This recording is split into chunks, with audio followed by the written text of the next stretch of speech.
खांसी के सिरप के तनाज़े ने मुल्क भर में तशवीश की लहर दौड़ा दी है। मध्य प्रदेश और राजस्थान में 11 बच्चों की मौत के बाद अब तमिलनाडु हुकूमत ने मुतनाज़ा सिरप कोल्ड ड्रिंक की फरोख्त और ज़ख़ीरा अंदोज़ी पर 1 अक्टूबर से पाबंदी आयद कर दी है।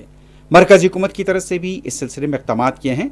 रियासती महकमा सेहत ने कंपनी के कांचीपुरम वाक़े यूनिट का मुआयना करते हुए नमूने हासिल किए, जिन्हें लेबॉरेटरी में जांच के लिए भेजा गया ताकि इसमें डाईएथिलीन ग्लाइकोल जैसी खतरनाक केमिकल की मौजूदगी को परखा जा सके। राजस्थान की हुकूमत ने रियासती ड्रग कंट्रोलर को मुअत्तल कर दिया है। साथ ही यहां पर जयपुर की सेंस कंपनी की दवाओं की तस्लीम पर भी रोक लगा दी गई है। इससे पहले मुतनाज़ा सिरप बच्चों को तजवीज़ करने के इल्ज़ाम में एक डॉक्टर और फार्मासिस्ट को भी मुअत्तल किया जा चुका है। मरकजी हुकूमत ने इस मामले पर फौरी रद्दअमल ज़ाहिर करते हुए तमाम रियासतों और मरकज़ के ज़ेर इंतज़ाम इलाकों को एडवाइजरी भी जारी कर दी है।